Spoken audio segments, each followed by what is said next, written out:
Como poeta es autor de los libros La sombra de otros sueños y Círculo del adiós, y como ensayista ha publicado La estrategia neobarroca en Barcelona 1987, Itinerarios, Caracas 1997, Teorías de la lírica, México 1998, obra ya traducida al francés también, La religión del vacío y otros ensayos, México 2002, y ha sido finalista del Premio Bartolomé March de Crítica Literaria en Barcelona, y con Historia de un encargo, la catira de Camilo José Cela, 2008, obtuvo el 36º Premio Anagrama de Ensayo.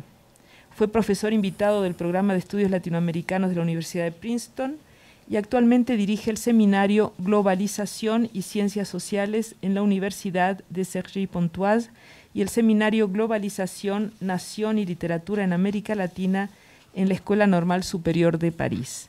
Recientemente, la revista de la Universidad de México publicó un muy valioso texto de Gustavo, que como saben mis alumnos es lectura obligatoria de nuestro seminario de ensayo, porque es un panorama magnífico, desde los orígenes, la discusión, hasta los umbrales de la posmodernidad.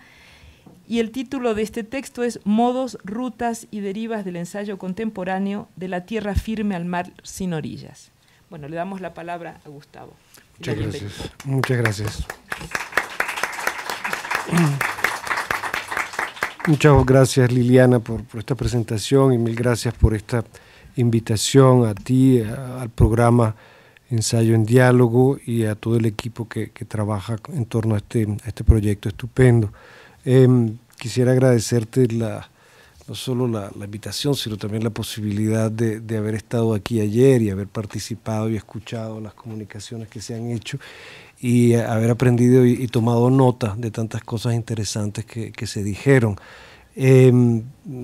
También haber estado presente en la conferencia de Miguel, que fue realmente algo extraordinario, y creo que va a ser un poco difícil para mí hacer algo hoy que no desmerezca ante lo que Miguel hizo ayer. Finalmente también quería agradecerte por el clima que has creado alrededor de este coloquio. Creo que ayer utilizaste la palabra amistad, y pienso que hay una gran inteligencia emocional en tu manera de gestionar este grupo, y de modo que cada uno de nosotros se siente aquí bastante a sus anchas, y creo que cada quien puede dar lo mejor que tiene, justamente porque hay ese clima de confianza que tú sabes crear. Mil gracias, de veras, mil gracias. Es raro que se pueda ver en un seminario intercambios con tanta frescura y con tanta libertad como los que hemos tenido. Mil gracias.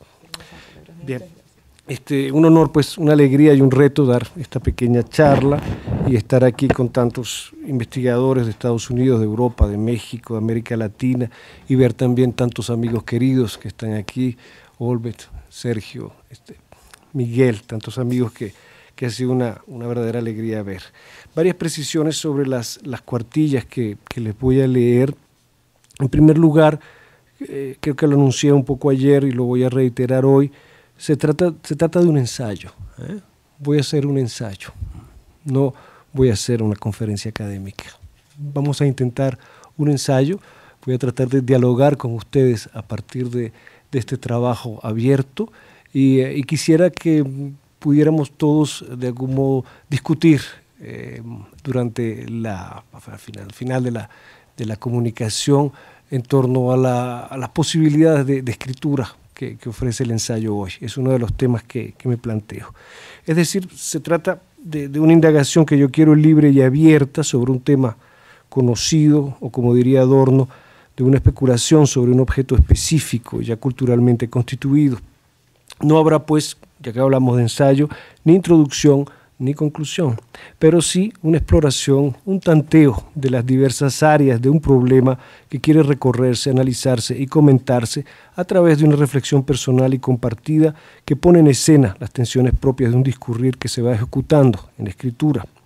Solo escribe ensayísticamente, dice Adorno, el que compone experimentando, el que vuelve y revuelve, el que interroga, palpa, examina, el que atraviesa su objeto con su reflexión, el que parta hacia él desde diversas vertientes y reúne en su mirada todo lo que ve y lo que el objeto le permite ver.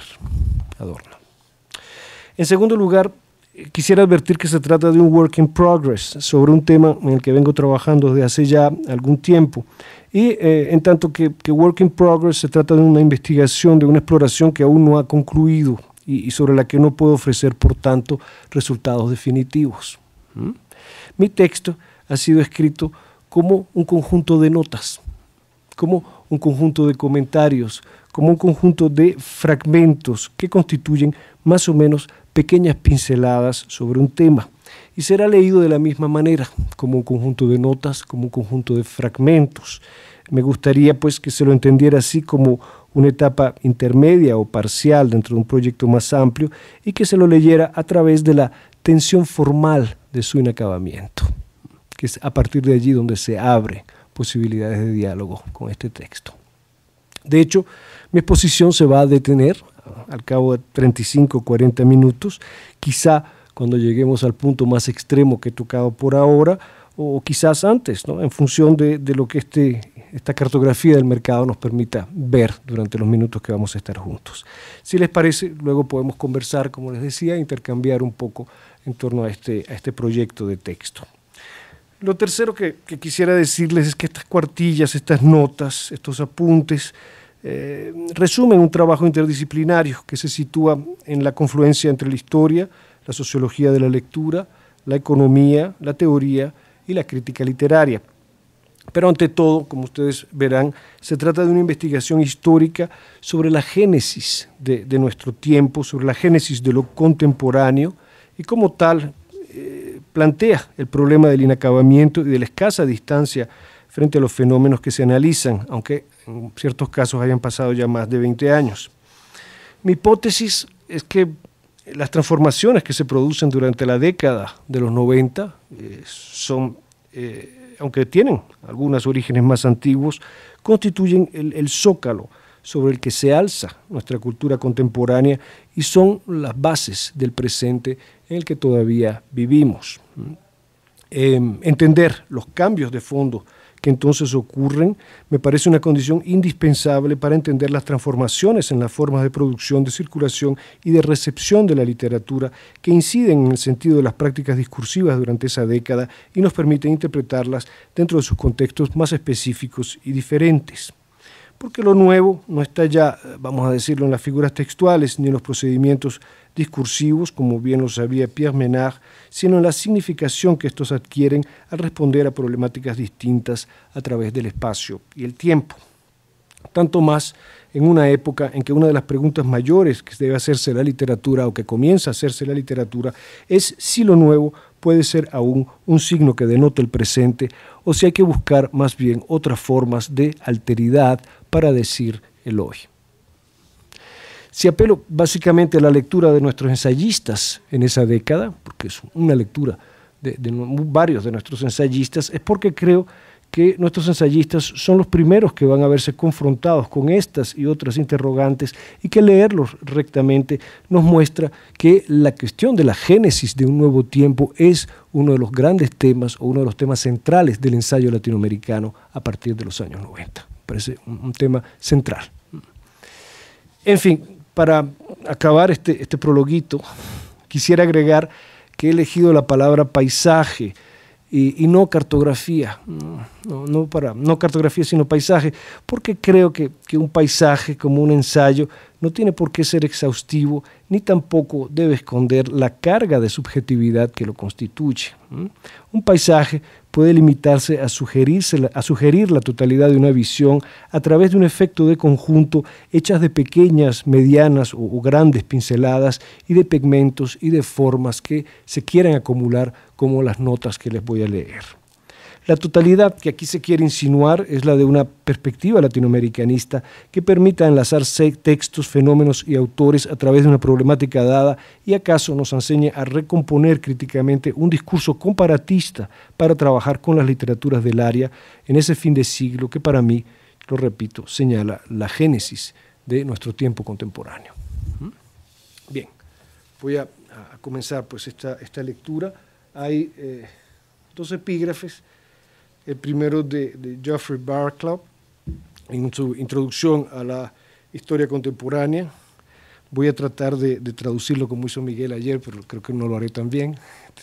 La historia contemporánea comienza, dice Barraclough, cuando los problemas que son reales en el mundo de hoy tomaron por primera vez una forma visible. La historia contemporánea comienza con los cambios que hacen posible o incluso nos impelen a decir que nos hemos movido hacia una nueva era o que hemos entrado en una nueva era. El segundo epígrafe es de Paul Virilio, de 1996. Un paisaje no tiene un sentido obligado, no tiene un punto de vista privilegiado. Un paisaje se orienta solamente en función del recorrido de los paseantes. Un pequeño texto de Virilio. Bien. De acuerdo. Nunca, desde la invención de la imprenta, se han publicado tantos libros por año ni tantos diarios y revistas, escribe Beatriz Arlo en el incipit de una de sus porteñas escenas de la vida posmoderna de 1994. 2 años más tarde, el mexicano Gabriel Said queda finalista del premio Anagrama en Barcelona por un ensayo cuyo título parece repetir la misma constatación, aunque en son de queja. Los demasiados libros, 1996. No se trata, evidentemente, de una simple coincidencia, pero tampoco estamos ante un paralelismo en el que pueda basarse sin reservas una primera aproximación a una de las preocupaciones más características y significativas de los años 90. Y es que en realidad, para 1996, el ensayo de Said no es un libro inédito, aunque muchas de sus páginas lo sean. Se había publicado originalmente con ese mismo título en Buenos Aires en 1972, con ocasión del Año Internacional del Libro decretado por la UNESCO. Luego se había reeditado en 1982 en Madrid como un capítulo de la compilación La Feria del Progreso. La versión premiada en Barcelona es la tercera y agrega 5 nuevos escritos y revisa y amplía otros. También pone de manifiesto, por lo que nos concierne, la continuidad de la problemática que se expresa en su título a todo lo largo de casi un cuarto de siglo. No puede decirse, por lo tanto, que el tema de la sobreproducción o de la superproducción, los demasiados libros, sea algo realmente nuevo en aquella década. De hecho, Said muestra que la genealogía de esta inquietud puede remontarse prácticamente hasta los albores de la imprenta, hasta los albores del Renacimiento. Pero como en otros aspectos del cambio cultural a fines del siglo XX, lo que constituye un parteaguas es menos la novedad que la diferencia. Para 1972, los demasiados libros son unos 500.000 anuales, y Said invita a sus lectores a sopesar lo que significa que se fabrique en el mundo un libro por minuto. En 1996, esa cifra se ha multiplicado prácticamente por 4, y el ritmo de producción ya no se cuenta por entonces en minutos, sino en segundos, y muy pronto en milésimas de segundo.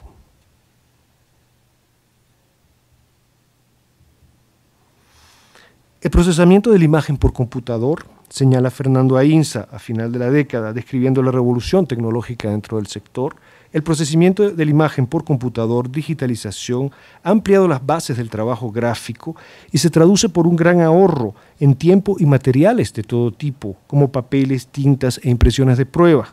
Los nuevos procedimientos permiten la simulación de la producción en diversos tipos de soportes, tintas y variedades de colores, ampliando las alternativas de diseño y reduciendo los costes, así como también favoreciendo la automatización de tareas repetitivas de dibujo y la optimización y flexibilización de empresas de estructuras tradicionalmente rígidas. El aumento de rendimiento se estila entre 200 y un 400% en relación a la producción tradicional. 1999. Sarlo tiene razón Nunca antes se habían publicado tantos libros. Según datos combinados de la UNESCO y del CERLALC, la producción de nuevos títulos va a pasar en la sola América Latina de unos 22.240 en 1972 a 59.862 en el año 2000. Cabe agregar que apenas 2 años más tarde, en 2002, se alcanzará un tope con la cifra récord de 70.068 nuevos títulos publicados a todo lo largo del continente. Pero lo que no aumenta en las mismas proporciones es el porcentaje de lectores y de librerías, un dato que explica la neta agravación del desequilibrio entre oferta y demanda durante esa última década del siglo XX.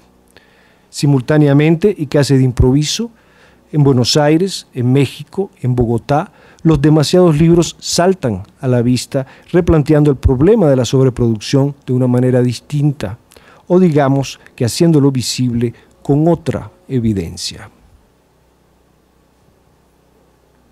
Vemos libros en cadenas de músicas y en kioscos, en estaciones de servicio y en supermercados, lugares en los que por contaminación de metonímica el libro deja de ser un objeto específico ligado a la cultura y su valor de uso es desplazado por su valor de cambio, señala José Luis de Diego en un análisis del mercado argentino de la época, de Diego 2006. Porque ciertamente Sarlo no dice lo mismo en 1994 que Said en 1972. Hay que recordar que el ensayo Los demasiados libros se edita originalmente en el marco de un programa internacional de la UNESCO con el que se persigue reducir la distancia entre países desarrollados y países en vías de desarrollo, estimulando el crecimiento del sector editorial en estos últimos y sembrando al paso interés entre los jóvenes por la lectura de libros de filosofía y literatura. Fieles a los principios rectores de la institución onusiana, los promotores de aquel primer año internacional del libro, que no por casualidad coincide con el boom de la novela latinoamericana, 1972, consideran todavía la industria editorial como un instrumento del ideal educativo y en este caso concreto incluso como una herramienta que está al servicio de la difusión de las humanidades. No en vano se respira en la prosa de Said, incluso cuando es más irónica, el optimismo de un proyecto ilustrado. Por el contrario, Sarlo describe el fenómeno de la sobreabundancia desde la perspectiva inquieta e incluso alarmada de una intelectual que ve en él los signos de una inversión de roles y que constata la incapacidad del campo cultural para seguir controlando la producción de imágenes y escritos. Los demasiados libros representan para la ensayista argentina una de las formas más visibles de una masificación arrolladora, desbordante, que está sometiendo la creación literaria a la lógica propia de la industria editorial, y no, como en el caso de Said, al revés. Es más, los muchos, pues, son como el soporte material de una entronización del arbitraje del mercado, cuyo objetivo es reducir o liquidar definitivamente a través del recurso a las mayorías la autonomía de los campos de la literatura y el arte. El mercado de bienes simbólicos no es neutral, escribe Sarlo, y como cualquier otra institución que lo haya precedido, forma el gusto, instituye criterios valorativos y gira sobre el conjunto del capital cultural, colonizando incluso los territorios que fueron abiertos por las vanguardias.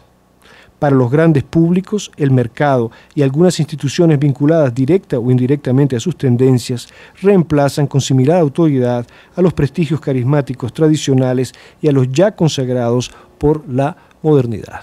Sarlo, 1994. Aunque la disputa sobre la cuestión de la autonomía de la literatura y el arte y sus tensas relaciones con el mercado, lo vimos ayer con Miguel Gómez, se remonta por lo menos entre nosotros hasta el movimiento modernista, aunque esta historia de este conflicto es bastante más vieja, los niveles de tensión, los niveles de crispación que va a adquirir este debate en la última década del siglo XX no tienen precedentes en nuestra historia cultural. Nunca se había llegado a estos niveles, vamos a decirlo, de tensión y de crispación en las relaciones entre literatura y mercado. literatura y mercado se van a convertir en uno de los tópicos casi obligados de muchos ensayistas. Estoy pensando en García Canclini, estoy pensando en Paz, estoy pensando evidentemente en Sarlo. Se va a convertir en uno de los temas que todo ensayista latinoamericano debe abordar para ejercer una función crítica dentro del presente.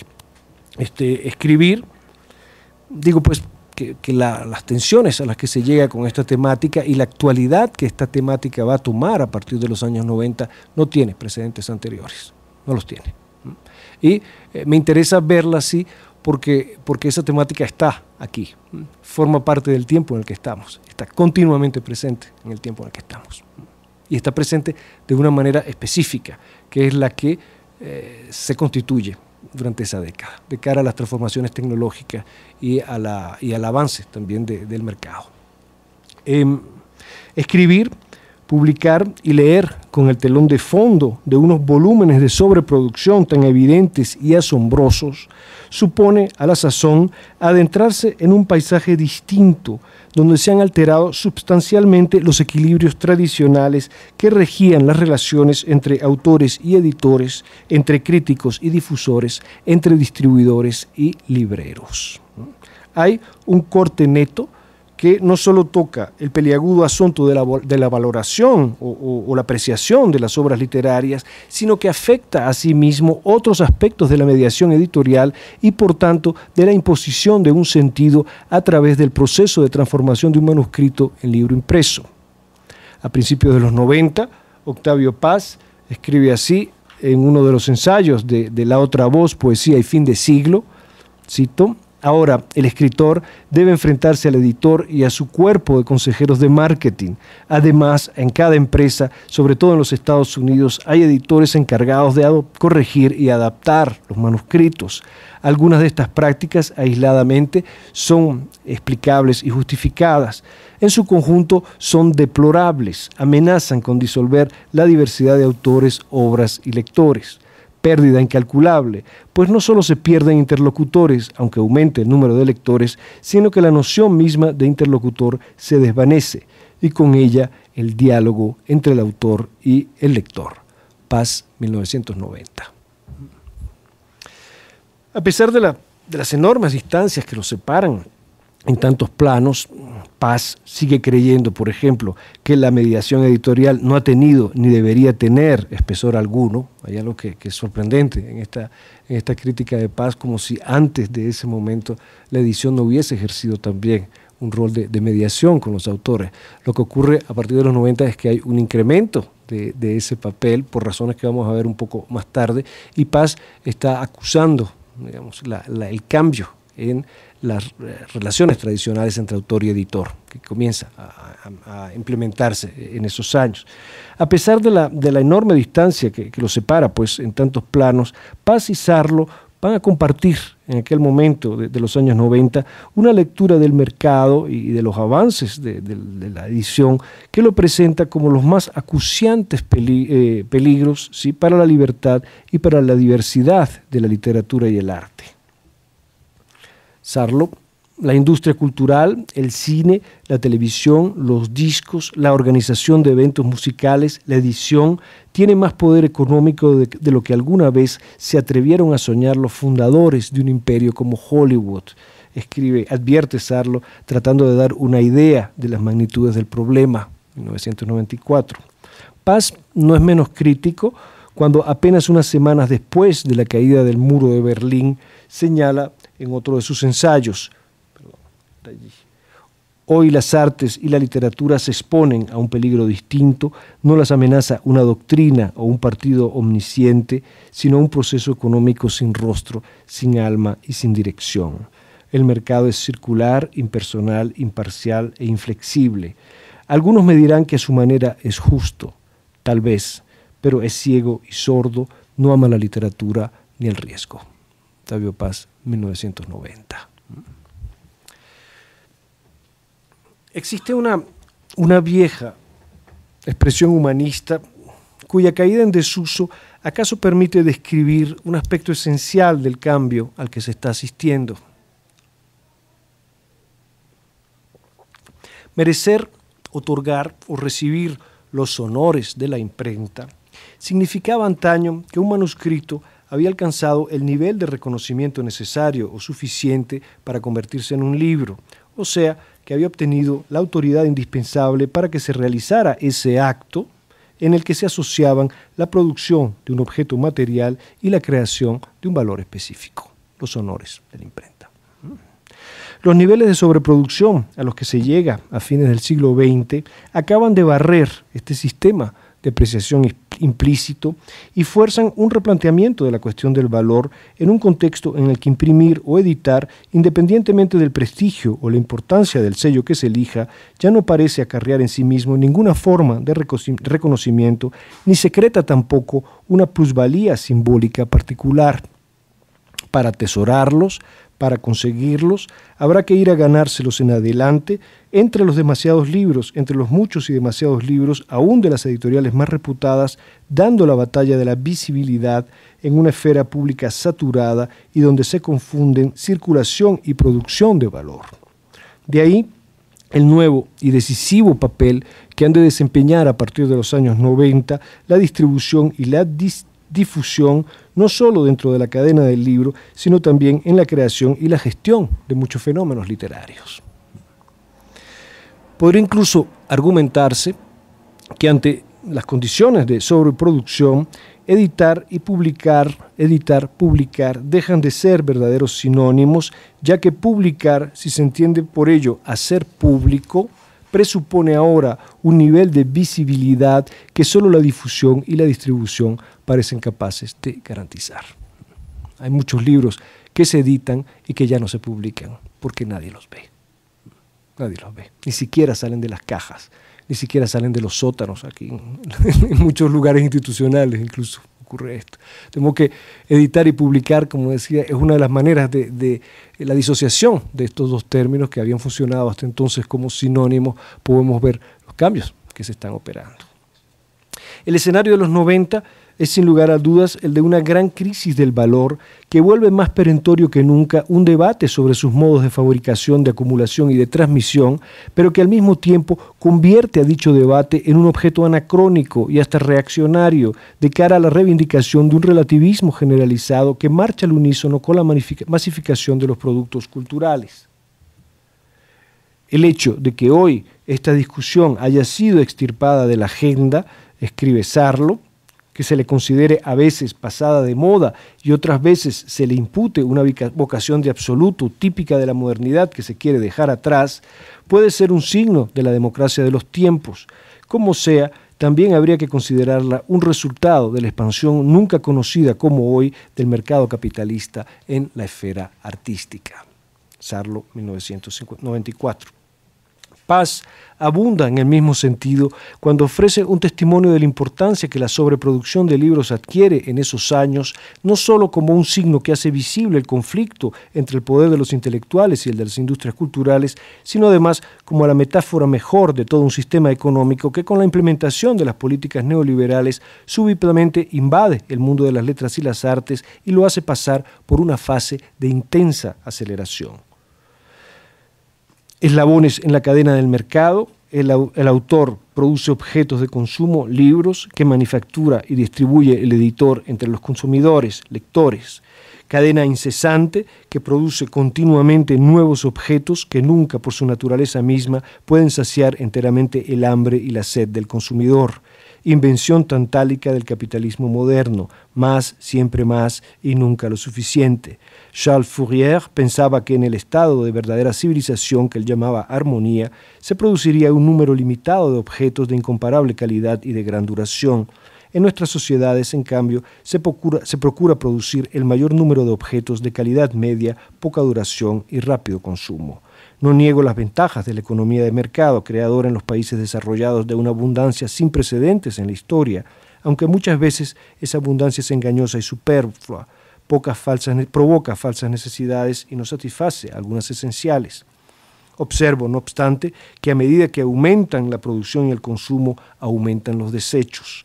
Las montañas de libros que se acumulan en las librerías y en las bibliotecas suscitan una pregunta angustiosa: ¿qué hacer con las obras? Octavio Paz, 1990. A todo lo largo de la década de los 90, el mundo de la edición se ve recorrido y animado por una nueva velocidad que es fruto de una revolución tecnológica y del cambio del modelo económico que la acompaña.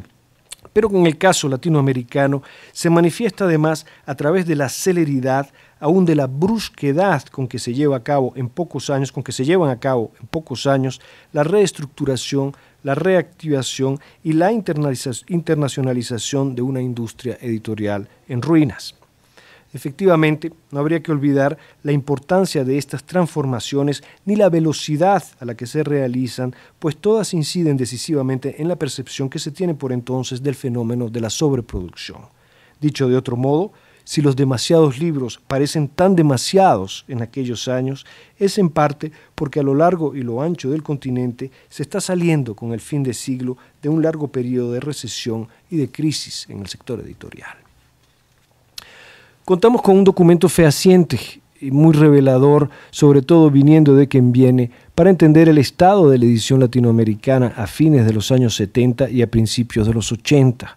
Se trata del conocido ensayo de Ángel Rama, El boom en perspectivas, que se publica póstumamente dentro del volumen colectivo coordinado por David Viñas, Más allá del boom, literatura y mercado. Rama hace allí un balance de la participación de la industria editorial en aquel momento estelar de la novela latinoamericana. Señala asimismo cómo muchos de los editores culturales que apostaron por los nuevos novelistas obtuvieron dividendos económicos substanciales, y ya al final nos pinta un fresco bastante negro sobre la situación de las casas latinoamericanas al acabar el boom. Varias desaparecieron, otras sobreviven arruinadas y otras resurgieron vigorosamente mediante la producción de la peor línea de bestsellers.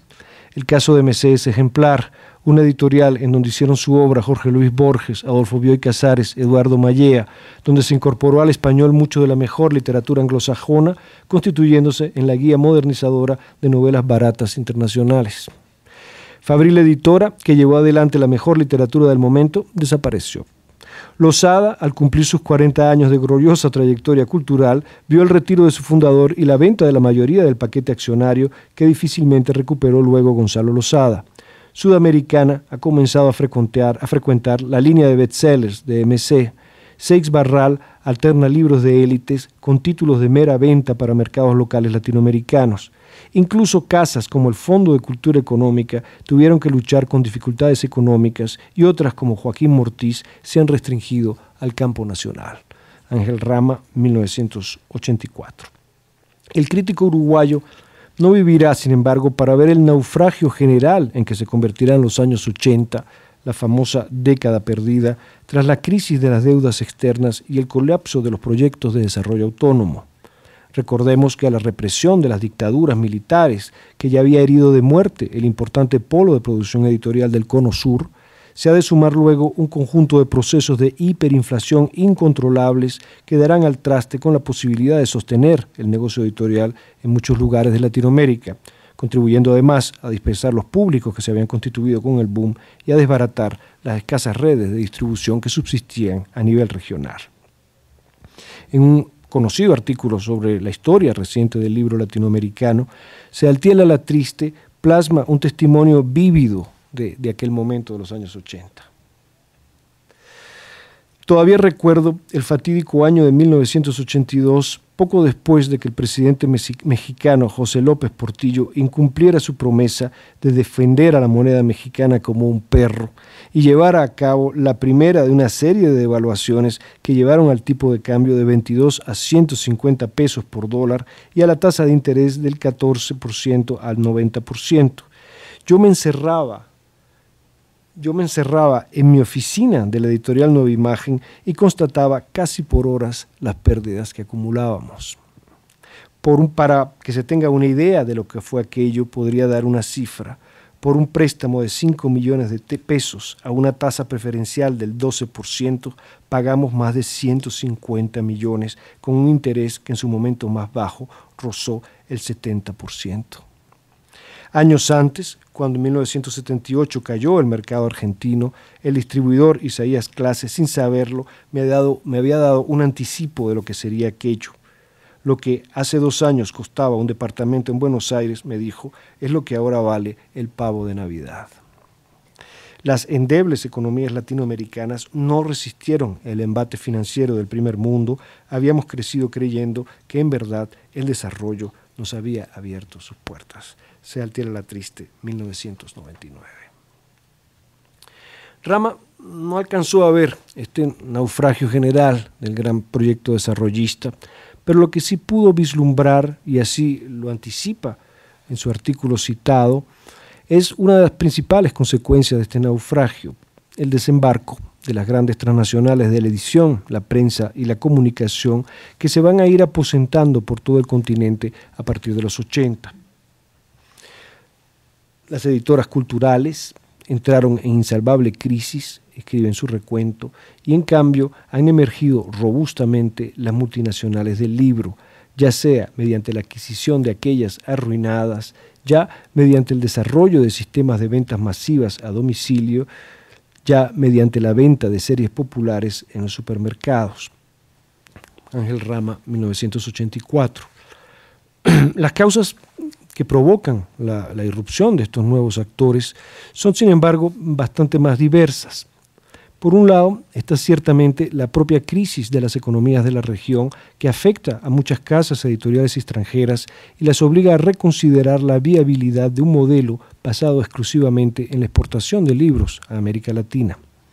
Por otro, están las oportunidades que seguían ofreciendo unos países con un mercado potencial de 400 millones de hispanohablantes y un ramillete de casas quebradas, qué duda cabe, pero en las que se disponía de una larga experiencia en la brega con aquellos mercados y se contaba además con profesionales y técnicos calificados que conocían bien el oficio. Habría que agregar la coyuntura del ingreso de España en 1986 a la entonces Comunidad Económica Europea y los cambios en el comercio exterior que ello suscita, así como también la apertura a las inversiones extranjeras del área de comunicación, medios y cultura en muchos de los países donde se aplican las políticas de ajuste propugnadas por el Banco Mundial y el Fondo Monetario Internacional. Todos estos factores y algunos otros presiden a la llegada y a la intronización de un nuevo tipo de empresas que no solo va a transformar los modos de producción y de comercialización, que no solo va a renovar y a ampliar la distribución y los puntos de venta, sino que va a redefinir el lugar mismo de la industria cultural en el contexto de nuestras sociedades. También aquí hay un antes y un después que dibuja un lindero y que podemos ver en el desfase de Rama cuando se refiere todavía a multinacionales del libro.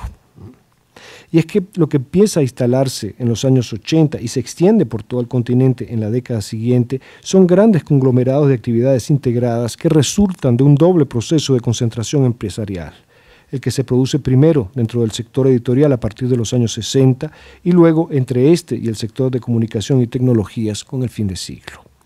El libro es uno de sus muchos negocios, pero no es el único, ni muchas veces tampoco, en términos puramente económicos, el más importante.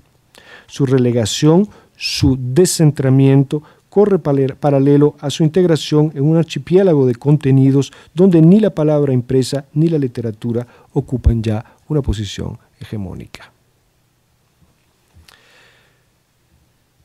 En lo que respecta al sector editorial, escribe George Giudice, haciendo un balance de los mercados culturales en los años 90, asombra la cantidad de adquisiciones, especialmente de los sellos más reconocidos. Entre las adquisiciones españolas que se pueden enumerar, la mexicana Joaquín Mortiz y la argentina MC, adquiridas por Planeta, la argentina sudamericana por Plaza y Janés, subsidiaria de Bertelsmann, la argentina Javier Vergara por Ediciones B, subsidiaria del Grupo Z, la argentina Aike y las brasileñas Ática y Scipione por el Grupo Anaya, subsidiaria del Grupo Havas de Francia. El resultado es que las empresas europeas controlan los mercados editoriales latinoamericanos más importantes. El Grupo Santillana tiene 18 subsidiarias, la más visible de las cuales es Alfaguara. Lumen, Debate, Océano están en casi todos los países de la región. Grijalbo, sello de la italiana Mondadori, propiedad del derechista Berlusconi, que recién firmó convenio con Bertelsmann, opera en Argentina, Chile, Colombia, México y Venezuela. El gobierno español fomentó y estimuló este dinamismo de adquisiciones y ocupación de mercados latinoamericanos, como se verifica en el Plan de la Dirección General del Libro de España, según el cual se buscó la expansión y consolidación en Iberoamérica de las pequeñas y medianas editoriales españolas. Y como si esto no fuera bastante, Bertelsmann procura adquirir las pocas editoriales independientes de importancia como Paidós y La Flor, ambas argentinas. Giudice, 2001. En su célebre libro L'Édition sans éditeur, André Shiffrin afirma que el mundo de la edición parece cambiar más entre 1989 y 1999 que durante todo el siglo precedente, y entre los motivos de esta rápida metamorfosis le atribuye un peso decisivo al proceso de concentración empresarial dentro del sector. Lo que ocurre en la América Latina de los 90, si se mira desde una perspectiva más amplia, forma parte así de un fenómeno global que ha visto cómo los grandes conglomerados de prensa, comunicación y entretenimiento han ido absorbiendo muchas casas editoriales independientes y se han constituido en auténticos gigantes de las industrias culturales cuyas políticas han provocado transformaciones determinantes en la situación del libro y por su intermedio en la producción y recepción de la literatura. Fenómenos como el de los niveles de sobreproducción a los que se ha llegado, por ejemplo, no pueden entenderse sin la conjunción entre el abaratamiento de los costes de impresión y de fabricación y la guerra permanente por ganar una mayor visibilidad a la que se libran estos grupos. Shiffrin agrega además un dato esencial para entender la evolución de sus catálogos. Los nuevos propietarios de las casas absorbidas por los conglomerados exigen que la rentabilidad de la edición de libros sea idéntica a la de otros ramos, periódicos, televisión, cine, etc., todos sectores muy lucrativos. Las nuevas tasas de beneficio se sitúan entonces en un abanico que oscila entre el 12 y el 15%, o sea, 3 o 4 veces más que el nivel tradicional de la edición. Shiffrin, 1999. De ahí, concluye el antiguo editor de Pantheon Books, la fiebre del bestseller que se ampara de los principales sellos en estos conglomerados en los 90. Pero hay más, de ahí también una reestructuración del orden y la jerarquía de los géneros literarios que a la manera anglosajona los redistribuye entre dos categorías principales, ficción y no ficción, al tiempo que traza implícitamente una frontera cuantitativa y cualitativa entre públicos mayoritarios y públicos minoritarios. Hay ciertamente algo más que una manera de clasificar en este reacomodamiento de los géneros en las dos solas categorías de ficción y no ficción. Así aparecen en los catálogos de Planeta, en los catálogos de Random, en fin. Por un lado, al estructurarse así, los catálogos de los grandes grupos reorganizan la producción textual alrededor del pacto comunicacional sobre el estatuto de un mensaje, lo que relega a un segundo plano todo aquello que pueda constituir una definición de lo literario a través de la escritura. Es el pacto comunicacional lo que ahora cuenta. Sí. Por otro lado, la oposición ficción-no ficción sirve para cimentar el predominio de la novela como el género literario por excelencia en detrimento de otros textos más bien factuales o cuya apreciación supone justamente una atención específica a rasgos compositivos escriturares como el estilo o la prosodia. El resultado es que, bien apoyada en esta polarización, la edición de novelas se multiplica a lo largo de la década en respuesta a las nuevas exigencias de rendimiento, mientras que la poesía desaparece de muchos catálogos y el ensayo sobrevive en ellos arrimado dentro de ese cajón desastre que se llama la no ficción, y donde además su condición de género literario parece cada vez menos evidente y menos perceptible. La supremacía de la novela es tal que no son pocos los periodistas, los críticos, los universitarios que empiezan a utilizar por entonces como sinónimos los términos novela y literatura o ficción y literatura. En este nuevo contexto, una de las estrategias del ensayo para ampliar sus públicos y para reafirmar su identidad literaria consistirá en acercarse a las formas narrativas del cuento o la narración breve, siguiendo el camino abierto ya antes por Borges y por otros escritores latinoamericanos, y acompañando a figuras tan influyentes en los años 90 como Sergio Pitol, Alejandro Rossi o Ricardo Piglia. La editorial Anagrama, que va a ser una de las editoriales que marque el rumbo literario de esa década, hace explícita esta tendencia en la segunda mitad de los años 90 al publicar libros tan influyentes como El arte de la fuga, 1996, de Sergio Pitol, El manual del distraído, 1997, de Alejandro Rossi, y Formas breves, 2000, de Ricardo Piglia, no ya en su colección de ensayos, sino en la colección de novelas, narrativas hispánicas. Hay allí una decisión fuerte de Herralde que pasa por el intento de ampliar los públicos de un cierto ensayismo y reconocer finalmente el carácter minoritario de otros públicos, porque no hay que olvidar que Herralde tiene una de las colecciones de ensayos más importantes también en España en esos años. Está la colección de ensayos, está el premio de ensayo Anagrama, y sin embargo al mismo tiempo hay algunos ensayos que aparecen en la colección narrativas hispánicas. Ahí hay una pregunta que hacerle a Herralde sobre la manera como él decidió esa repartición de unos y otros y lo que significa para él la definición del ensayo entre estas dos colecciones diferentes. Ahí habría un trabajo que hacer con la editorial de Herralde y con la manera como Herralde está editando el ensayo a fines de los 90. Paz dedica uno de los ensayos principales de La otra voz, poesía y fin de siglo, su última gran defensa del quehacer poético. Paz trata allí de demostrar, a mi modo de ver en vano, que existe aún un público lo suficientemente nutrido como para que el género poético sobreviva a pesar de la amenaza que representan las nuevas condiciones del mercado a fines del siglo XX.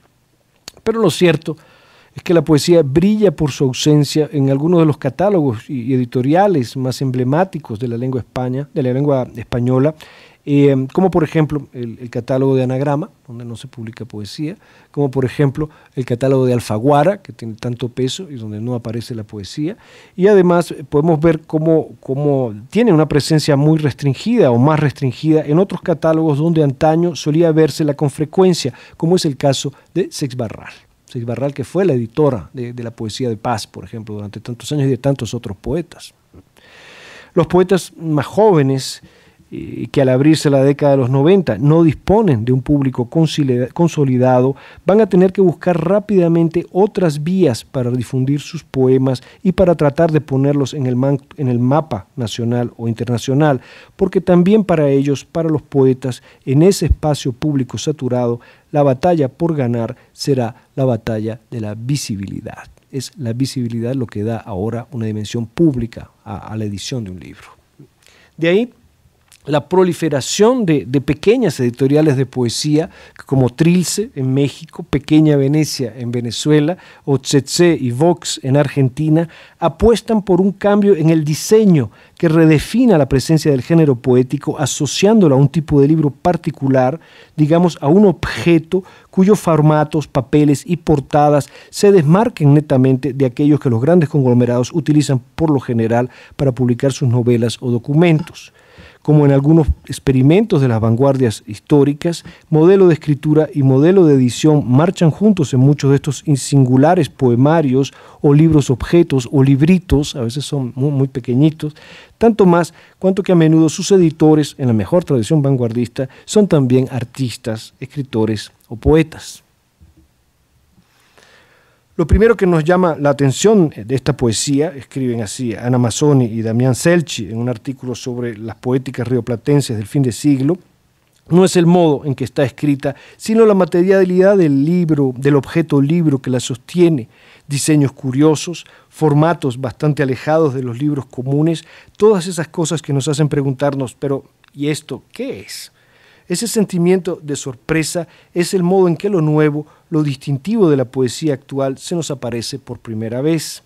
Y debemos prestarle atención porque el diseño de los libros de poesía actual constituye la primera y fundamental mediación que el crítico deberá tener en cuenta. Por así decir, primero tendrá que ver y solo después leer.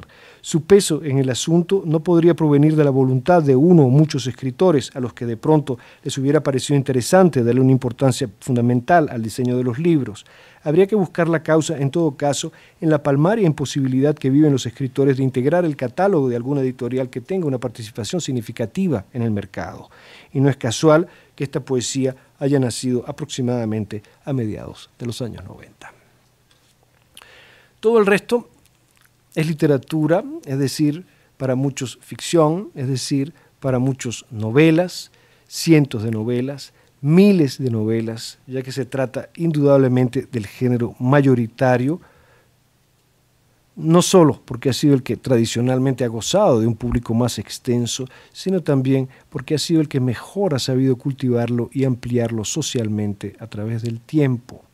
Durante la última década del siglo, los muchos, los demasiados libros, por lo que toca a la producción literaria, son pues las muchas, las demasiadas novelas con que se apuesta indiferentemente a dar con un producto de consumo masivo que se renueve continuamente y que continuamente permita aumentar el volumen del mercado hasta alcanzar las nuevas tasas de beneficio asignadas al sector editorial.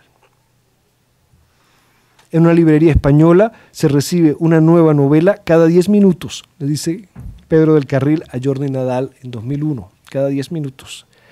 Como si se sumara a la misma discusión o a la misma conversación, Fernando González Ariza agrega: el espacio físico es limitado y los editores comprobaron que el mejor modo de mantener sus libros visibles constituía en que hubiera muchos títulos.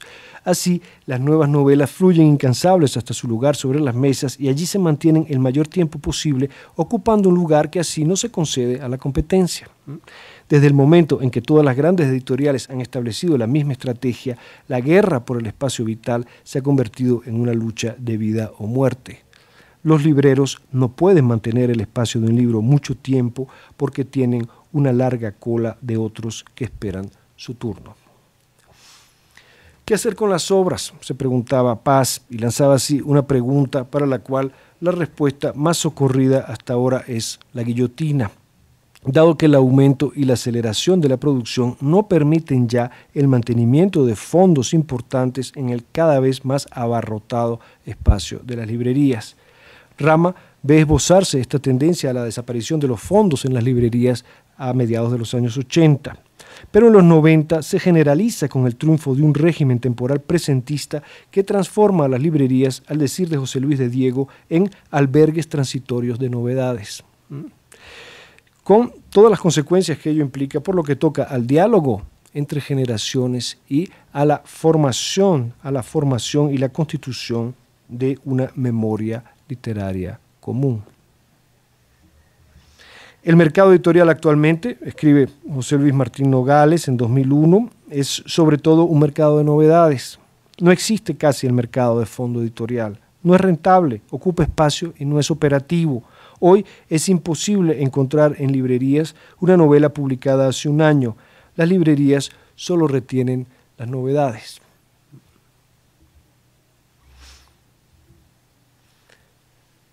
La obra de Reinaldo Arenas ya está perdida. La de Puig, la de Coppi, la de Roberto Ar, ya nadie lee a Ibargüengoitia.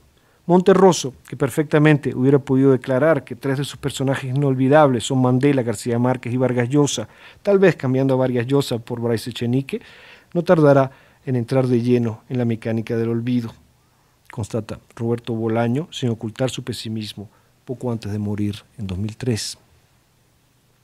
Tanto la sobreproducción de novelas como la descatalogación de la poesía o la desaparición de los fondos de las librerías son fenómenos que pueden constatarse en la misma época, poco más o menos en otros lugares del planeta, y no constituyen, por tanto, rasgos específicos o exclusivos de la experiencia del neoliberalismo dentro del sector de la edición y las industrias culturales en Latinoamérica.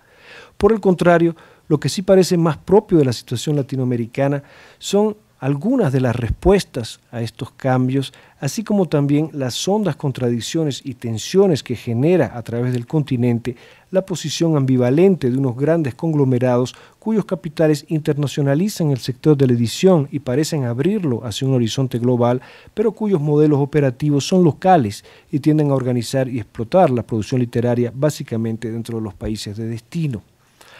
Esta aparente paradoja, que ya ha sido identificada y aún denunciada por varios críticos, se erige en uno de los pilares que, a mi modo de ver, estructura los campos literarios latinoamericanos y da cuenta de hechos tan diversos en los años 90 como, por ejemplo, la reconfiguración de los cánones nacionales en función de los mercados internos, el viaje de muchos jóvenes escritores a España en pos de una distribución y un reconocimiento más amplios, la esperanza compartida por muchos de que se produzca un nuevo boom de la novela latinoamericana y, en fin, la ambición, el sueño, el espejismo, todo al mismo tiempo, de que se está asistiendo con el fin de siglo al inminente advenimiento de una suerte de mercado global que sellaría el nacimiento de un espacio cultural latinoamericano o iberoamericano o incluso de la lengua española, un horizonte cosmopolita y abierto hacia el cual deberían converger en última instancia todas nuestras producciones literarias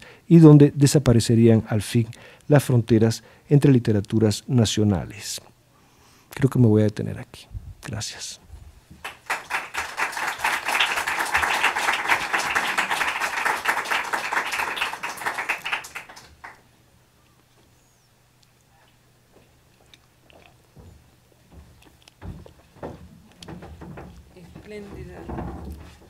Espléndida presentación, ensayo de Gustavo, que nos deja pensando y con un poco de dolor de cabeza ante la situación actual.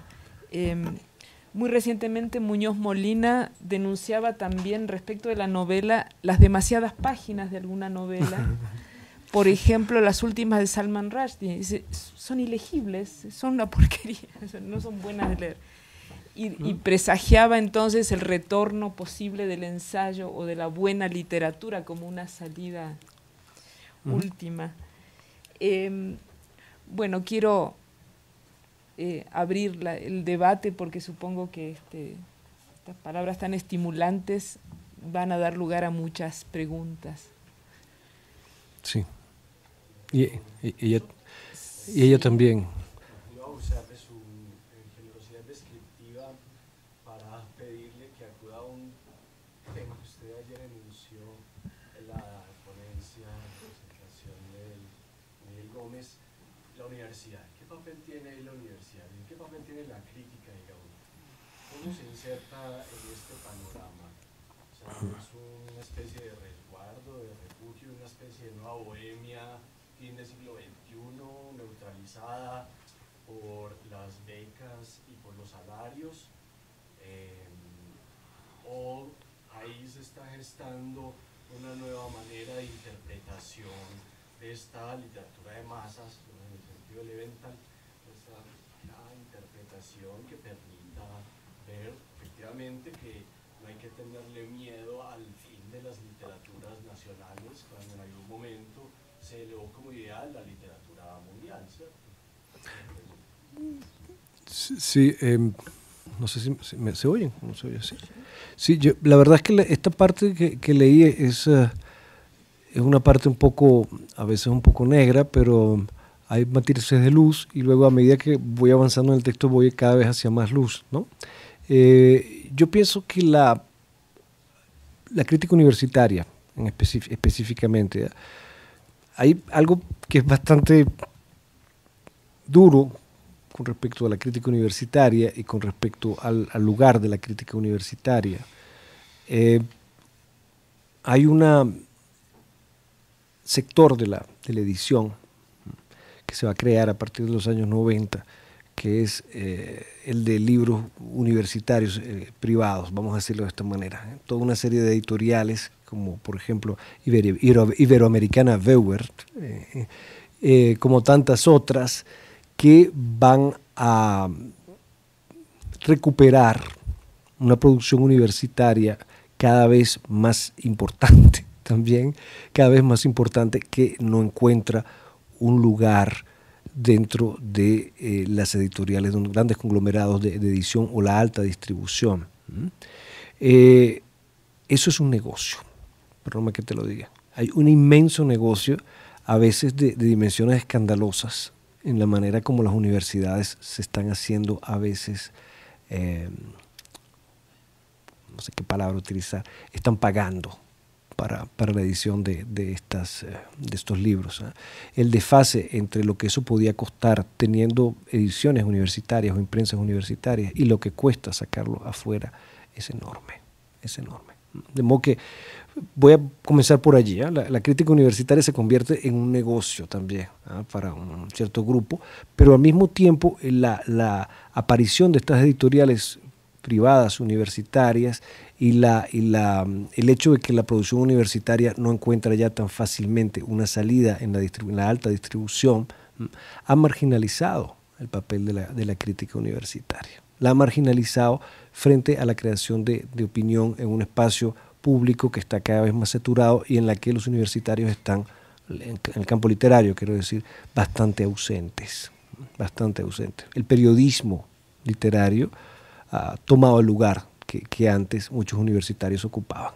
Hace 30 años yo recuerdo todavía en Francia, por ejemplo, a Claude Fell escribiendo en Le Monde, por ejemplo.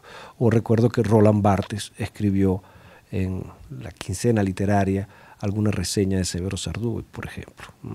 O recuerdo a otros críticos universitarios implicados dentro de la prensa, escribiendo en la prensa, etc. Esto cada vez va a ser más raro, es incluso curricularmente, Miguel no me va a contrariar en esto, curricularmente publicar en revistas no indexadas, vamos a decirlo así, no aporta gran cosa, con lo cual veremos que una crítica universitaria que se autoconsume, que se ha convertido en una máquina de autoconsumo interno, que el tránsito entre la crítica universitaria y lo que el lector de a pie lee, si los puentes están cada vez más débiles o son cada vez más difíciles de entender, y que la influencia de la crítica universitaria en la creación del valor literario es más restringida que en otros tiempos. No todo está perdido. Hay otras vías a través de las cuales, no llegué allí, pero lo estaba conversando con Ivette ayer. Yo no tengo una visión, quizá sea porque leí esta parte solamente, pero yo no tengo una visión tan catastrófica. Yo creo que hay algo que los universitarios comparten bastante con los escritores, y pensaba ayer oyendo a Miguel hablar del tema de los modernistas, ¿no? Hay una actitud de negación con respecto al mercado por parte de los escritores durante mucho tiempo, que todavía se ve en Paz. Paz es el hombre que todavía tiene una actitud un poco de negativa frente al mercado, y por eso esas afirmaciones de él son tan tajantes y tan brutales a veces. Creo que la cuestión del mercado es algo que los escritores mismos van a aprender a manejar de una manera específica, y creo que la propia crítica, no tanto mi generación, sino las generaciones más jóvenes universitarias, están trabajando a nivel de la red en otro tipo de soportes que permiten vehicular opiniones y que los libreros, por ejemplo, están utilizando cada vez más, como es el caso de lo que se llama los booktubes. Los booktubers hoy en día son jóvenes muchas veces que tienen una pasión por la lectura y que están vehiculando opinión independiente a través de la red, que está teniendo una influencia directa en los libreros y que mucha gente está consultando, incluso nosotros editores miramos los booktubers, porque están creando una opinión que los periódicos, por ejemplo, en muchos casos han dejado de operar. En parte porque la crítica, y ahí está uno de los momentos claves de los años 90, es la caída de Ignacio Echeverría, por ejemplo. La crítica se convierte sigue ejerciéndose en muchos periódicos, pero dada la cantidad de libros que hay que reseñar, pues el espacio de la reseña se va haciendo cada vez más pequeño, y la reseña y el reseñador se convierten en muchos aspectos, lo sabemos, para eso están las encargadas de prensa de los grandes y pequeños grupos, se convierten en portavoces de los programas de lanzamiento de los libros. ¿Entiendes? En muchos aspectos están recuperados por eso. Entonces hay que ver de qué manera te posiciona frente a esta cosa, porque hay, la crítica periodística es una crítica que está dentro de muchos grupos de prensa y comunicación también, y hay sinergias que se crean dentro de los propios grupos a la hora de lanzar un libro y de moverlo, ¿no? Como que digamos que muchos lectores hoy lo que buscan es opinión independiente diferente de la que encuentras en la prensa, y hay vehículos a través de los cuales eso ocurre, por ejemplo los booktubes, pero también sigue funcionando mucho el boca a boca, por ejemplo. Son cosas que siguen funcionando para un autor o un libro. Dime. Un poco tenía que ver con lo que le había ocurrido a Dale el micrófono. Tenía que ver un poco con lo que ha respondido a Germán y que venía de nuestra charla de ayer, y justamente que tiene que ver con el hecho de que a las editoriales universitarias, no hablemos ya de las que digamos que han logrado posicionarse dentro del negocio, sino porque es un negocio, hay que decirlo, es un tremendo negocio la universidad. Pero yo pensaba, por ejemplo, en algunos sellos de aquí mismo de la UNAM o lo que sea, o ayer oíamos a Mayuli que decía que su libro estaba en la UAM, y ¿no? ¿Cómo se distribuyen esos libros? Y hablábamos justo de que a las editoriales universitarias les es todavía más difícil acceder a ese espacio público, y cómo nos quedamos en la queja, ¿no? De que el mercado nos obvia en lugar de tratar de aprovechar esos canales emergentes como de los que hablaba. Sí, yo sigo pensando que la literatura y géneros como el ensayo, etcétera, hay una actitud muy derrotista en mucha gente que es incierta porque si miras el paisaje un poco sobre una duración más larga, yo no llegué allí. Los grandes grupos dejaron una cantidad de huecos que editoriales más pequeñas han utilizado, y las han utilizado desde una postura de valor, de reivindicación de un valor literario, detrás del cual las grandes editoriales corren después.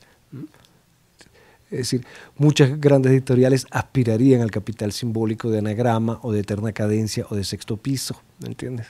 Y que no lo tienen. Y en la medida en que nosotros reconocemos que ese capital simbólico existe en pequeñas estructuras y que en los salones del libro Pablo Coelho le encantaría ser Javier Marías en algún momento, te das cuenta de que el valor literario sigue existiendo como un valor social, ¿no? Pero que hay que saber cómo posicionarlo, cómo utilizarlo, cómo fabricarlo, cómo transmitirlo y cómo cuidarlo dentro de las condiciones de mercado que tenemos hoy. Porque no crean ustedes como eso me da un poco de risa a veces en algunos colegas argentinos que piensan que porque César Aira publica muchas novelas al año el mercado va a colapsar. No.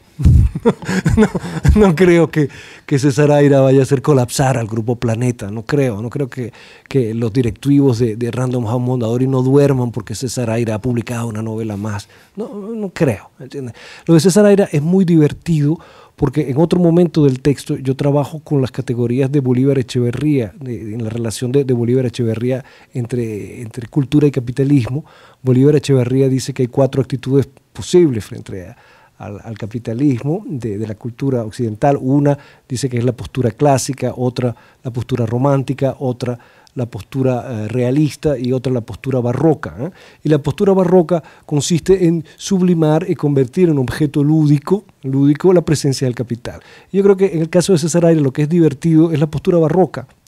César Aira juega el juego de la sobreproducción. Él mismo se convierte en un autor y a través de sus miles de libritos está creando pues una metáfora de la sobreproducción. No llegaba allí, pero cuando vuelvo a tratar la sobreproducción en otro fragmento, pues regreso a César Aira y regreso un poco a colocar a paz entre, por ejemplo, la postura clásica y a otros escritores en la postura realista y en la postura barroca, ¿no? Como que yo creo que es divertido ver eso. Pero creo que las verdaderas estrategias de transformación y de fabricación y de mantenimiento del valor literario que sigue existiendo, insisto, el valor de la literatura sigue existiendo, señores. No es que porque los grandes grupos editoriales hoy gobiernan esas partes enormes del mercado, que el valor literario no sigue existiendo. Y muchos de ellos corren detrás de ese valor, ¿eh? Y hay que saberlo y hay que entenderlo. Y en este sentido, los estudios literarios tienen un porvenir en la medida en que esto sigue representando algo para mucha gente dentro de nuestras sociedades. Eso. Sí, dime.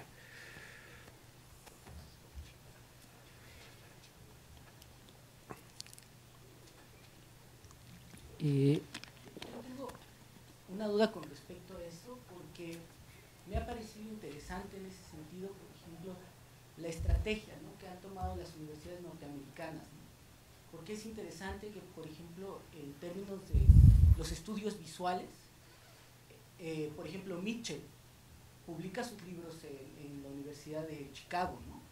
Moxie también publica en su universidad, sí. Y de alguna manera lo que hacen es convertir en un factor de distinción simbólica, ¿no?, la editorial en la que, y entonces la universidad, la editorial de la universidad adquiere ese factor que quizás tiene, por ejemplo, en algunos momentos Sexto Piso, ¿no? Porque, por ejemplo, lo curioso de las universidades, yo lo pensaba a veces y le quería preguntar, porque yo lo veo, por ejemplo, en esta universidad, ¿no? La UNAM no tiene una dirección general de publicaciones.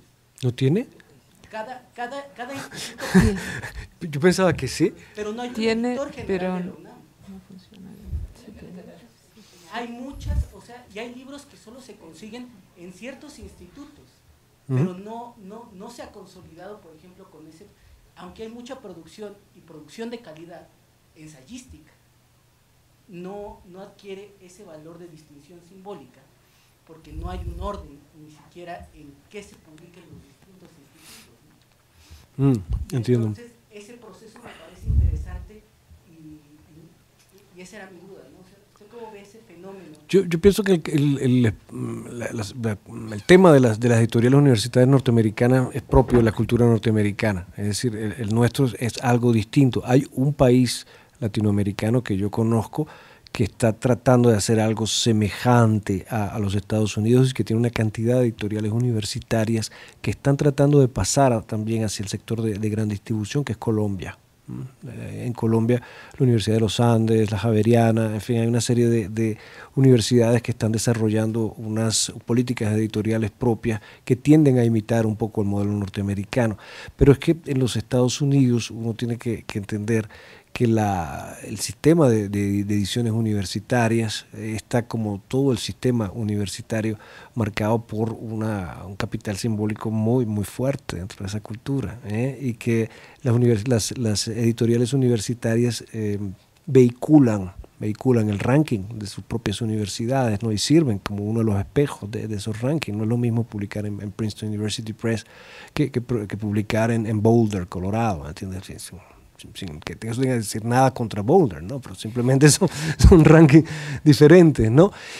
La ventaja de las publicaciones norteamericanas con respecto a las publicaciones universitarias que se producen en nuestro campo, pienso que tiene que ver, por un lado, con la visión mucho más comercial que los norteamericanos, las universidades norteamericanas y las prensas universitarias norteamericanas tienen de sus propios productos. Nosotros tenemos todavía una visión muy institucional, y ayer alguien me hablaba de un libro que quizá esté en alguna bodega y que nadie ha visto y que a lo mejor no va a llegar, y de miles de libros también publicados a veces en la UNAM o en otros lugares que nadie ve y que ni siquiera se consiguen en Amazon, vamos a decirlo de esta manera.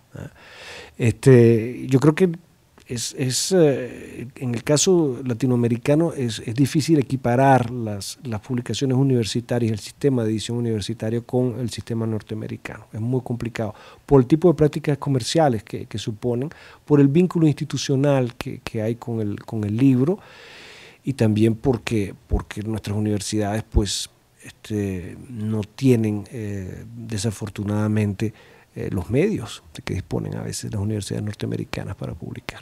Hay muchísimo dinero en las editoriales norteamericanas, en las editoriales universitarias norteamericanas, y ellos inciden además en los medios de prensa, por ejemplo, para obtener reseñas, etcétera. No es raro ver libros universitarios americanos reseñados en el New York Times o en un Review of Books, etcétera. Algo que a mí me parece que en el caso latinoamericano y español está faltando mucho, y que hace que la presencia del libro universitario dentro de ese espacio global saturado en el que estamos hoy es muy pequeña, y nos está dejando cada vez más solos. Sí, me preguntaba un amigo, ¿por qué nadie reacciona cuando dicen que van a cerrar las facultades de humanidades, etcétera, etcétera? Porque estamos muy lejos, ¿entiendes? ¿Entiendes lo que te estoy diciendo? Es decir, se ha perdido ese contacto que existió en otros momentos. Dime.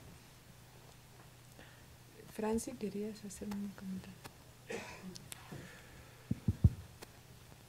Sí, yo tenía un comentario sobre las universidades y cómo funcionan las redes del conocimiento universitario. Tiene que ver con las revistas indexadas. ¿Aló? ¿Me Sí. escuchan ahí? Sí, ahora sí. Con las revistas indexadas, que son una mafia, básicamente. Y que además tiene el orden, pues si uno ve, claro, uno ve el mapa, yo supongo que en la prensa el mapa de cómo funciona eso, y es el orden imperial colonial, básicamente, ¿no? Que se distribuye, pues es el mismo orden del conocimiento, pues es el orden imperial, ¿no? Pues Metrópolis arman sus índices y entonces los que están fuera tienen que apuntarle a estar en esos índices, y si no, pues se salen, tienen que pagar el precio también, carísimo, ¿no? Por estar ahí. De hecho, hay revistas que cobran porque por publicar los artículos de los investigadores, porque saben que eso, pues, por la puntitis, pues, es lo que sube los salarios, ¿no? Pero no, eso es un comentario. Yo te quería preguntar si tú has trabajado sobre instituciones mediadoras de lectura, si has llegado ahí. Por ejemplo, la que trabaja en Colombia muy de la mano con el CERLAL, que Sí. es Fundalectura, por ejemplo. Sí. ¿Cuáles son los criterios de valor literario justamente que están ahí, en esas instituciones? Que hay varias, ¿no? De mediación, que no solamente son la academia, sino que también pues son casi siempre ONGs, o no sé si has trabajado eso. Sí, yo pienso que toda la parte de mediación, es decir, una de las... Mira, mi posición como universitario, porque también soy universitario, aunque sea un poco un electrón libre en algunos aspectos, mi posición como universitario es que es muy importante para nosotros que estamos en las humanidades y en los estudios literarios, reconectar nuestro trabajo con la calle. Es decir, quiero decir con esto, con los libreros, por ejemplo. A mí me encantaría tener aquí un librero de Gandhi o de algún sector que me viniera a hablar del ensayo. ¿Cómo se vende el ensayo hoy en México? ¿Cómo los presentan ustedes? ¿Quién los compra? ¿Me entiendes? Me hubiera encantado tener aquí a Cristóbal Pera, el editor de Random, de ensayo, para interrogar a Cristóbal y fastidiarlo un buen rato con preguntas sobre por qué esa portada, por qué ese libro, cuántos libros. A ver, Cristóbal, dinos de verdad, ¿cuántos libros de ensayo has vendido este año? ¿Cuántos? ¿Cuántos han salido? ¿Cuántos has impreso? Yo creo que para la cuestión de las mediaciones que tú estás señalando, es importante incorporar a todos esos agentes mediadores, porque el librero fabrica valor también. El librero fabrica valor, porque el librero le está dando una visibilidad al libro, y el librero es también uno de los primeros comentaristas del libro. Y muchas librerías en Estados Unidos, por ejemplo, o en Europa, tienen ya sus blogs donde ves al librero opinando y diciendo, compra esto, compra aquello, etc. A veces contra la opinión de los críticos, la prensa. Porque yo pienso que hay que entrar en ese proceso de mediación, hay que entrar en esas mediaciones para reconectar los estudios literarios con la calle, con lo que se está leyendo, que no sean solamente estudios históricos. Y además pienso también, fíjate que en este proceso de especialización de la crítica universitaria que estamos mencionando,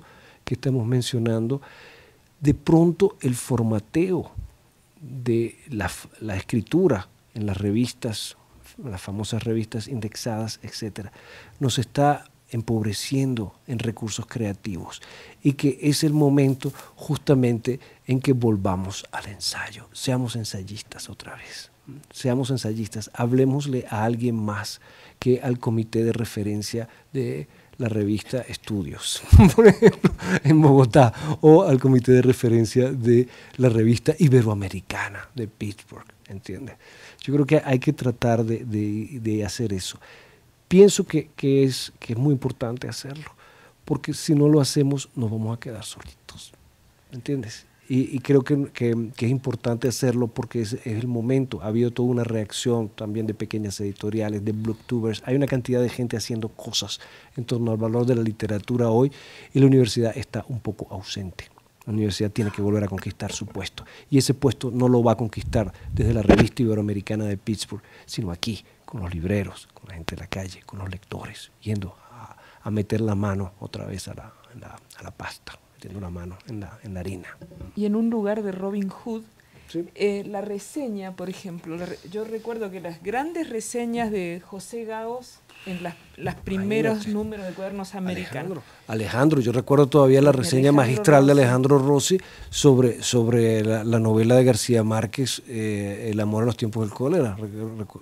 El otoño del patriarca, sobre el otoño del patriarca. Sí, sí. Un largo otoño de pesadumbre, por ejemplo. Del lugar fundamental de mediación y de formación de lectores que cumplían las reseñas en una época, se ha pasado al disparate, aunque ahora también hay ciertos espacios como una revista eminente de Graciela Esperanza en Argentina, por ejemplo, que ha puesto la reseña en un lugar central. Y entonces, desde aquí exhorto a que recuperemos el espacio de la reseña. Yo lo creo, sí, yo creo que hay que hacerlo definitivamente y que hay que...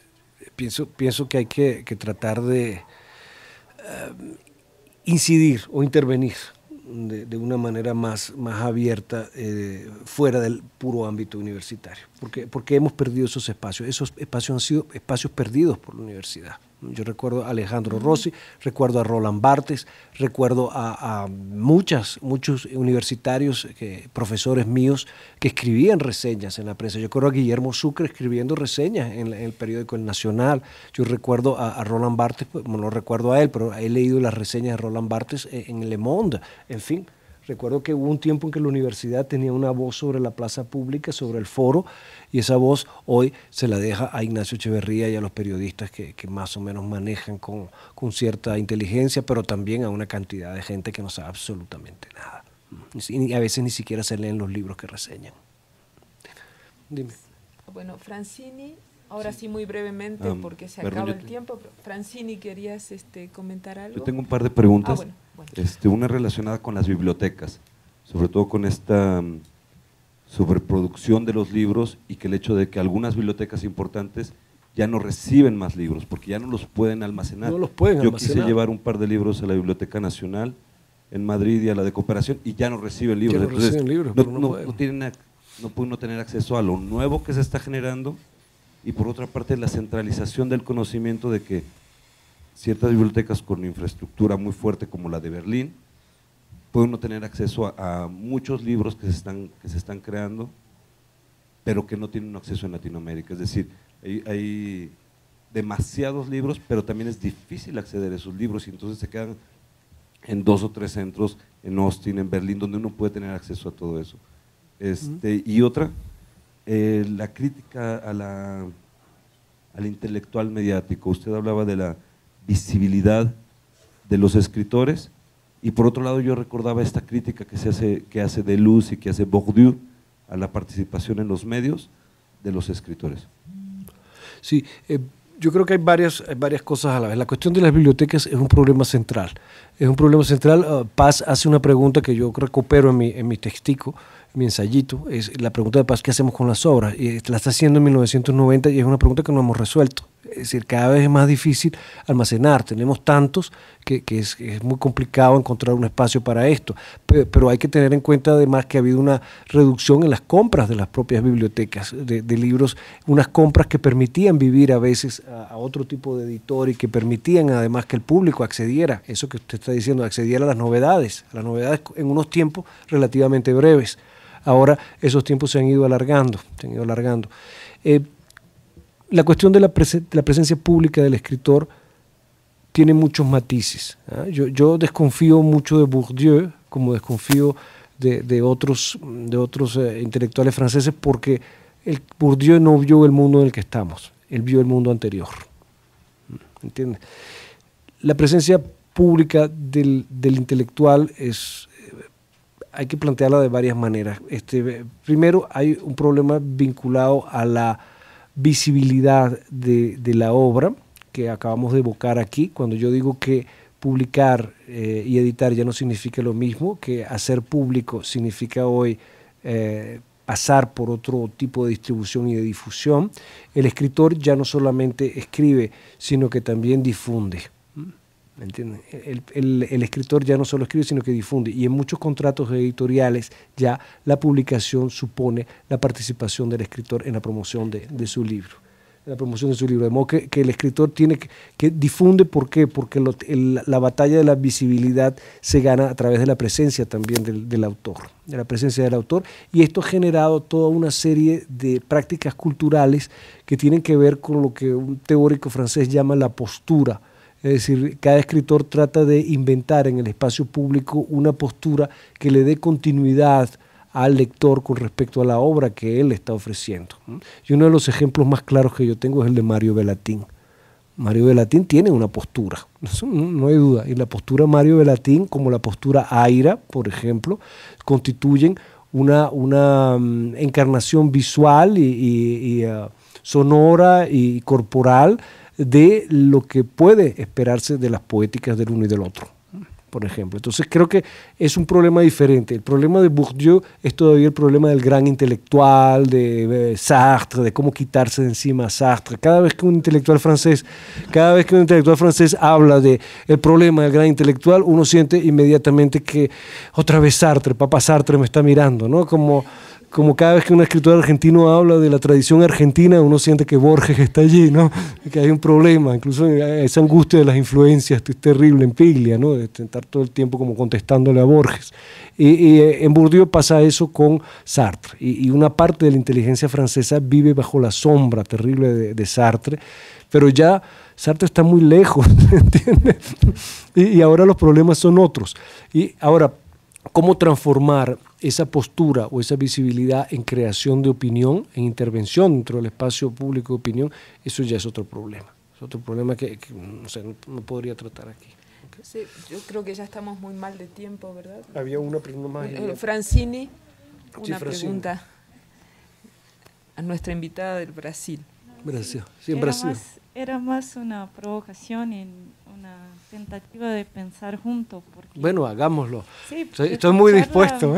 Bueno, no sé si me hago es fácil de entender mi castellano, pero a ver, lo que pasa es que tu charla me encantó, me quedé pensando en una serie de cosas. Para eso era. Sí, pero más en un área de la sociología de la lectura.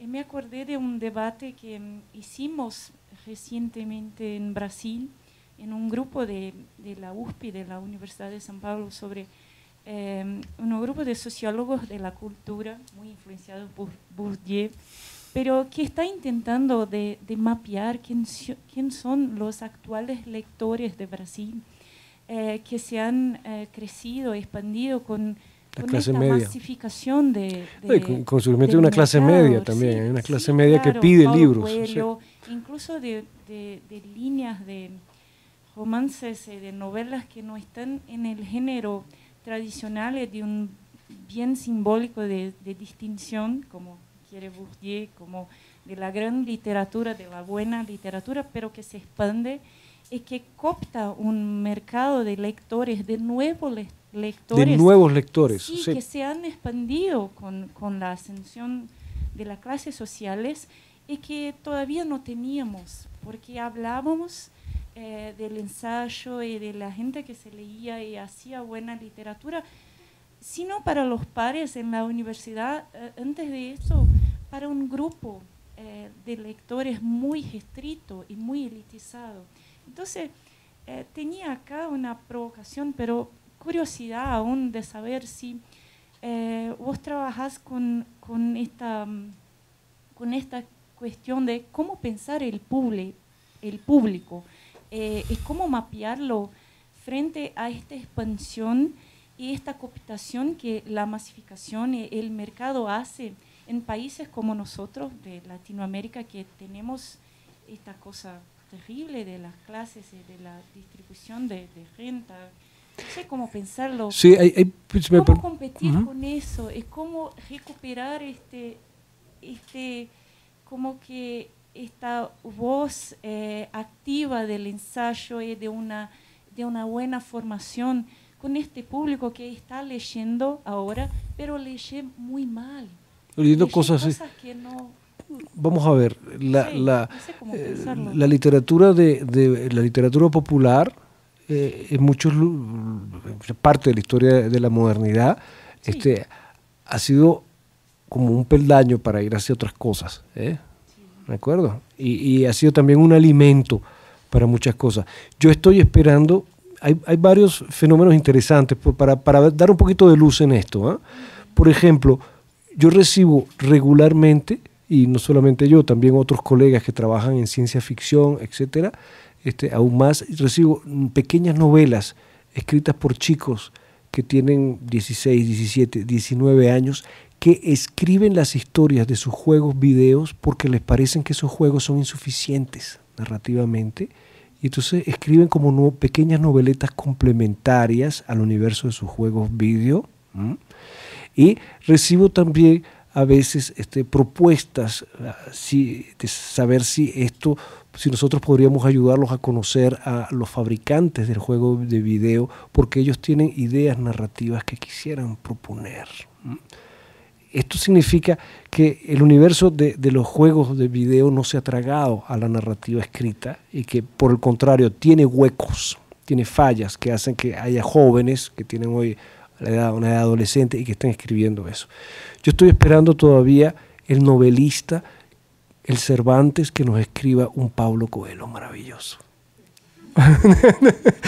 ¿Entiendes? Estoy esperando. Va a venir, va a ocurrir. Para poner a otro aspecto de tu pregunta, por lo que respecta al libro y a la lectura, tenemos un problema hoy serio en México y en muchos países latinoamericanos.